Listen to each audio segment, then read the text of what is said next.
Welcome to white pot kitchen. இன்றைக்கி ஒரு சிம்பிளான டீ டைம் ஸ்நாக் ரெசிபி தான் பார்க்க போகிறோம். அது என்னென்னா மரவள்ளி சிப்ஸ் தான். அதுக்கு நான் 1 கிலோ மரவள்ளி கிழங்கு எடுத்திருக்கேன். அதை கட் பண்ணி பார்த்தோம்னா சென்டரில் நம்மளுக்கு நல்லா ஒயிட் கலரில் இருக்கணும். இதே பிளாக் கலரில் இருந்துச்சுன்னா நம்ம அந்த கிழங்கு யூஸ் பண்ணவே கூடாது.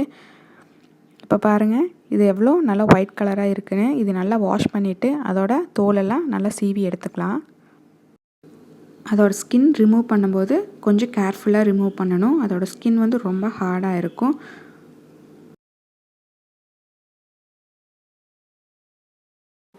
இப்போது ஸ்கின்னெல்லாம் நல்லா ரிமூவ் பண்ணியாச்சு. இப்போ ரொம்ப பெரிய சைஸாக இருந்துச்சுன்னா அது இந்த மாதிரி சின்ன பீஸாக கட் பண்ணிக்கலாம். கட் பண்ணிருந்தால் நல்லா வாஷ் பண்ணி எடுத்து வச்சுக்கலாம். நான் இங்கே ஒரு ஒயிட் கிளாத் வச்சுருக்கேன். அந்த கிளாத்தில் தான் நம்ம இப்போ இந்த கிழங்கு சீவி ஸ்ப்ரெட் பண்ண போகிறோம். நான் அதுக்கு இந்த மாதிரி ஸ்லைசர் யூஸ் பண்ணுறேன். நீங்கள் இந்த மாதிரி கூட யூஸ் பண்ணிக்கலாம். தின்னான ஸ்லைசர் தான் யூஸ் பண்ணணும். திக்கான ஸ்லைசர் யூஸ் பண்ணிங்க அப்படின்னா சிப்ஸ் வந்து ரொம்ப ஹார்டாக இருக்கும். தின்னான ஸ்லைசர் யூஸ் பண்ணால் தான் சீக்கிரமாக ஃப்ரை ஆகும், நல்லா மொறுமொறுன்னு இருக்கும். இப்போ இதை ஸ்லைஸ் பண்ணி நல்லா இந்த கிளாத்தில் ஸ்ப்ரெட் பண்ணி வச்சுக்கலாம்.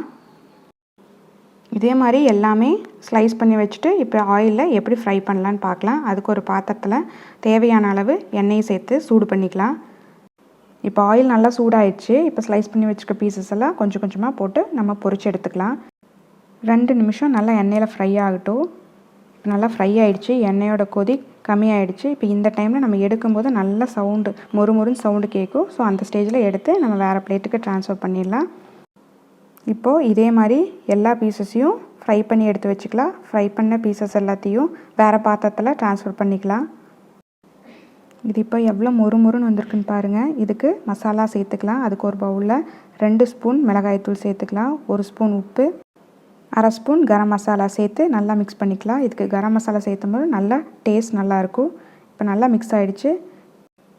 இப்போ நம்ம மிக்ஸ் பண்ணி வச்சுருக்க மசாலாவை கொஞ்சம் கொஞ்சமாக அதில் ஆட் பண்ணி நல்லா மிக்ஸ் பண்ணிக்கணும். அப்போ தான் அந்த மசாலா எல்லாம் நல்லா அந்த சிப்ஸில் கோட் ஆகும். இப்போ எல்லா மசாலையும் ஆட் பண்ணியாச்சு. இப்போது சூப்பரான மொறுமொறுன்னு மரவள்ளி சிப்ஸ் தயாராக இருக்குது. நீங்களும் வீட்டில் ட்ரை பண்ணி பாருங்கள்.